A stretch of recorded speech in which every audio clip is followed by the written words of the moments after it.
Dimensiopatía, el eco del ser. Hola a todos.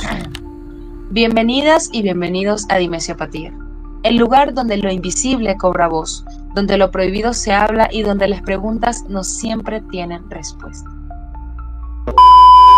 Hoy traemos un tema para cuestionarse, el Área 51, pero no desde lo básico de los aliens verdes y los platillos voladores, sino desde lo más profundo, lo que no suelen contar.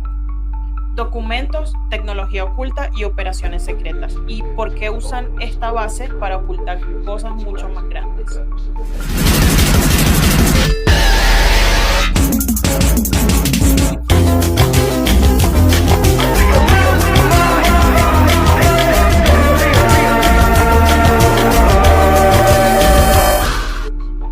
Lo que hay detrás no es solo una pista en medio del desierto, sino una maquinaria completa de manipulación histórica, tecnológica y social. Para empezar, se creó oficialmente en 1955 durante la Guerra Fría. Lo curioso es que ni siquiera se llamaba así. La CIA le decía Paradise Ranch. ¿Por qué?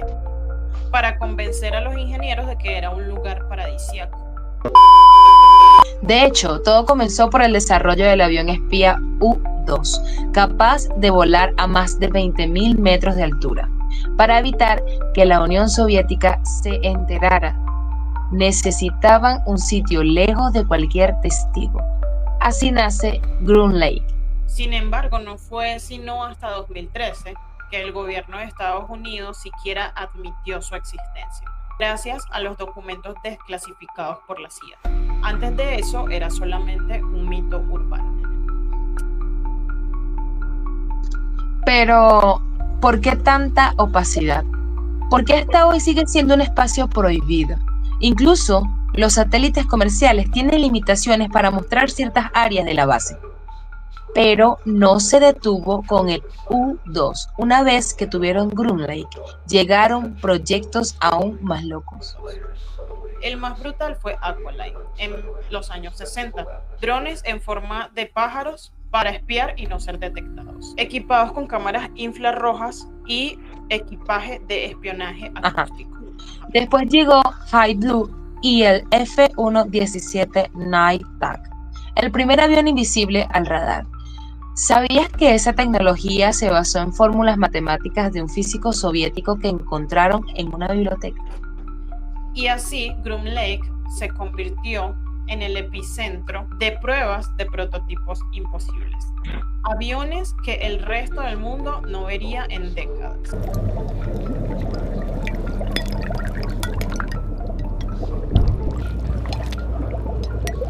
Donde hay tecnología experimental, hay operaciones encubiertas. En los años 70, Estados Unidos consigue varios MiG 17, 21 y 23.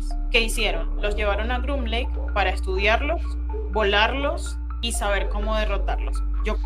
El Escuadrón 4477 se encargó de esto. De ahí salió parte de lo que luego fue Top Gun, entrenando pilotos contra tácticas soviéticas. Y los ovnis, ahí viene lo interesante. Whoa, what is that thing? It's going against the wind. Look at that thing. It's rotating. La CIA promovió teorías de platillos voladores para desviar la atención de las pruebas militares. Hay documentos que confirman que los avistamientos de los 60 y 70 coinciden con vuelos de U-2 y F-117. Es más fácil que la gente crea en aliens que en espionaje militar y prototipos imposibles. Así mantuvieron Groom Lake en secreto. Pero no solo vigilan desde la Tierra. El programa Corona, primer satélite espía de los Estados Unidos, tenía como objetivo permanente vigilar Groom Lake desde el espacio. Más de 800 vuelos entre los 60 y los 70. Y en 1974, la misión Skylab tomó las primeras fotos claras desde la base. La NASA intentó ocultarlas, pero algunas se filtraron. Bueno, hasta aquí todo parece una película, pero ¿qué hay de esos testimonios reales? Bob Lazar, físico que asegura haber trabajado en Groom Lake, dijo que existían 9 naves de tecnología no humana, Describió sistemas de propulsión imposibles para la física convencional. Y aunque el gobierno lo desacreditó, varios empleados confirmaron horarios de vuelos extraños, áreas restringidas y fenómenos inexplicables. Él describe una nave que desafiaba la gravedad y cuyo interior parecía hecho para seres mucho más pequeños que los humanos. Desde que habló, su vida se volvió un infierno. Desprestigio, amenazas, registros borrados. Pero hasta hoy nadie ha podido demostrar que mintió. ¿Coincidencia o es la típica maniobra para silenciar a personas que saben demasiado? Más allá del azar, hay otros testimonios que no han salido en televisión, pero circulan entre foros y grabaciones filtradas. Uno de ellos es un ex guardia que asegura que vio a una criatura gris siendo escoltada por hombres armados caminando por túneles de la base.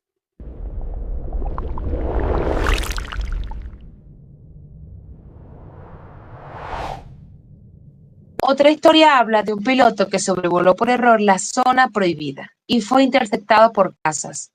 Él afirma que desde arriba se ven hangares con luces antinaturales y sombras que no parecen humanas. También hay habitantes de Rachel, Nevada, el pueblito más cercano, que dicen haber visto en el cielo luces imposibles. Luces que se mueven sin sonido a velocidades inalcanzables para cualquier avión. Y algunos incluso afirman haber sido seguidos y hostigados después de contar sus historias. Más allá de las naves, ¿qué más podría esconderse ahí? Algunos investigadores hablan de experimentos genéticos, ingeniería inversa, manipulación del clima, incluso portales dimensionales.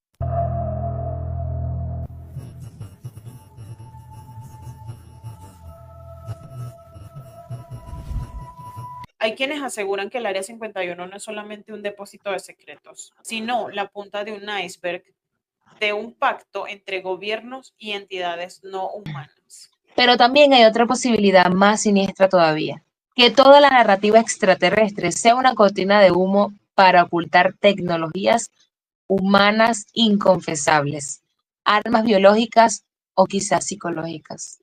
En cualquier caso, nos queda la pregunta, ¿por qué un lugar así necesita tanto secreto? ¿Qué tan lejos llegarían para que nadie lo sepa? Entonces, ¿por qué tanta censura? Porque el control tecnológico es el control social. Si dominas el cielo, dominas la narrativa. Y nos queda la duda, si todo esto era real y humano, ¿qué tanto habrá de no humano o de tecnología recuperada? Eso lo dejamos para otro episodio.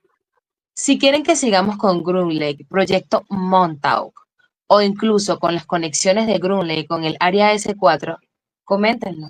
Esto fue Dimensiopatía, donde todo lo que creías imposible solo es información que no te han contado. Hasta la próxima. ¿Qué sintió cuando entró allí por primera vez? Parecía todo muy militar, no un ambiente científico. Había muchos controles, con niveles máximos de seguridad. Se fuera donde se fuera, había que ir acompañado de un guardia armado, incluso al cuarto de baño. Todas las puertas se abrían y se cerraban con una identificación magnética personal. Era un ambiente muy opresivo. ¿Cuántas veces tuvo que entrar en esa zona antes de poder ver el vehículo volador? Creo que 2 o 3, quizá 2 días antes de poder verlo. ¿Qué sintió la primera vez que vio el objeto? ¿Qué sentí? Bueno,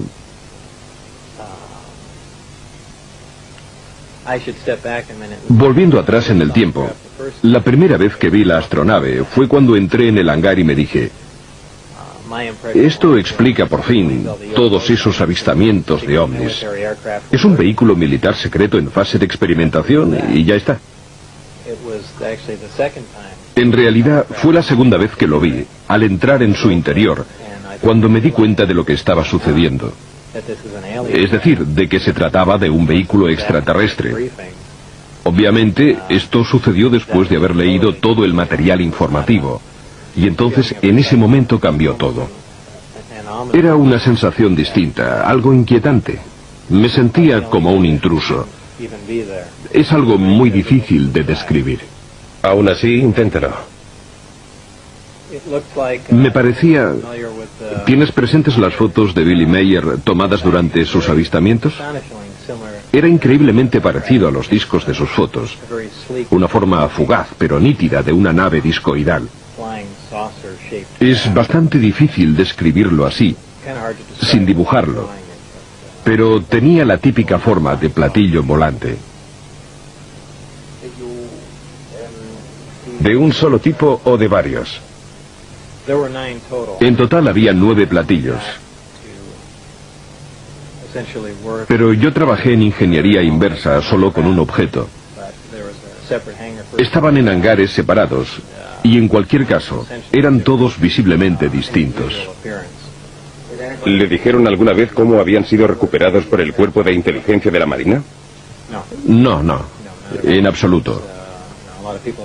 La gente ha sugerido varias hipótesis, que habían sido derribados o que habían caído, pero no parecían dañados y por consiguiente tengo serias dudas sobre dichas hipótesis. ¿Puede describir el interior? Es muy simple. Existe un solo color dominante, un gris peltre. El exterior es también de este mismo color. No tiene aristas. En el interior, todo el equipamiento tiene una forma redondeada, incluso los asientos y los espacios para los amplificadores. Es como si hubiesen sido fundidos y luego modelados con estas formas curvilíneas, incluso las uniones entre las paredes y el pavimento. El interior es esencial, muy abierto. El uso del espacio no parece en absoluto funcional. Hay 3 puentes. El más bajo alberga los amplificadores montados sobre bases móviles. En el puente central, desde donde se accede al interior de la nave, están los asientos y los amplificadores. Y luego está el puente superior, un sector limitado al que yo no tenía acceso, no sé qué podía haber allí. En su opinión, ¿el vehículo era extraterrestre?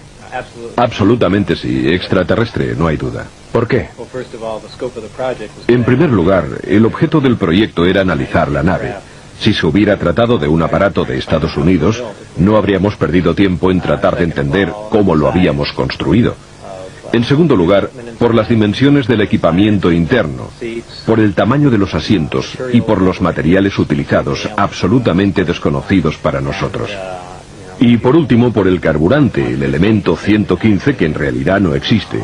Estos datos han de sumarse a las informaciones que me fueron facilitadas, en las cuales se indicaba claramente que se trataba de una nave extraterrestre. ¿Le dijeron cómo funcionaba el sistema de propulsión? Formaba parte de mi trabajo de ingeniería inversa, es decir, debíamos averiguar el funcionamiento del sistema de propulsión.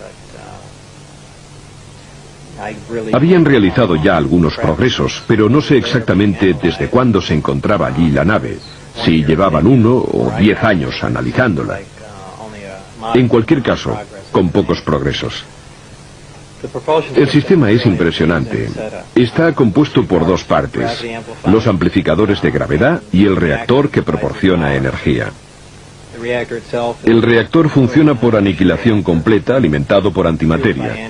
La aniquilación completa es prácticamente la más eficaz de las 3 reacciones nucleares que existen, esto es, fusión, fisión y aniquilación. Utiliza un elemento muy pesado, el elemento 115. Esta sería su situación en la tabla periódica. En la Tierra este elemento no ha sido aún sintetizado. En mi opinión, en algunos sistemas estelares, esta síntesis se produce de manera espontánea. El elemento es bombardeado en un acelerador de dimensiones extremadamente reducidas. Como consecuencia de ello, sufre una fisión espontánea y produce partículas de antimateria. Estas, gracias a un dispositivo termoeléctrico con una eficacia del 100%, interactúan con la materia gaseosa y se transforman en electricidad. Ahora bien, la primera ley de termodinámica viene a decir que la eficacia al 100% para cualquier dispositivo eléctrico es bastante imposible, ya que se producen dispersión de calor y otras pérdidas de esta índole. Pero yo, en este sistema, no las detecté. ¿Y ustedes han conseguido alguna vez poner en vuelo alguno de estos vehículos? Se realizaron muchos ensayos, pero no fuera de la atmósfera. Eran vuelos cortos, a baja altura. De hecho, eran objetos de un valor inestimable, y no era intención de nadie correr riesgos inútiles o destruirlos a causa del campo gravitatorio terrestre o por volar a cotas demasiado elevadas. Pero asistí a varias pruebas fuera del recinto de seguridad. Y en una ocasión lo vi todo a no más de 30 metros del vehículo. ¿Cómo maniobraba el objeto en vuelo? Era muy silencioso. Se elevaba generando un pequeño silbido. La superficie inferior emanaba una luz azul, probablemente debida al altísimo voltaje generado. Poco después, a medida que ganaba altura, la luz desaparecía y parecía como si flotara suavemente en el aire para luego posarse sobre el suelo. Todo de manera muy tranquila y casi en absoluto silencio. ¿Podría describir los documentos informativos que le fueron facilitados y su contenido? Se trataba de un gran número de documentos, unos 120 informes muy concisos. En realidad me daban una idea general de las demás investigaciones llevadas a cabo sobre el vehículo volador, pero casi la totalidad de las informaciones, de los detalles técnicos, se referían al sistema de propulsión y de generación de energía, es decir, al campo en el que debería trabajar. También había documentos en los que se afirmaba que la nave era extraterrestre, y los informes de algunas autopsias no eran muy minuciosos, pues no había ninguna razón para proporcionarme información detallada sobre este aspecto, pero incluían fotografías. Para ser exactos, había 2 fotografías de un cuerpo extraterrestre con el tórax abierto, que albergaba un solo órgano que había sido extraído y seccionado. Desde mi punto de vista, no médico, parecía que este órgano debía de cumplir no una, sino varias funciones. Luego había otros documentos que describían los estudios metalúrgicos llevados a cabo en otras partes de la nave. En definitiva, eran cortos resúmenes del trabajo desarrollado por los diversos grupos y viceversa. Supongo que también ellos recibirían unos informes, breves relaciones sobre el trabajo desarrollado por mi grupo.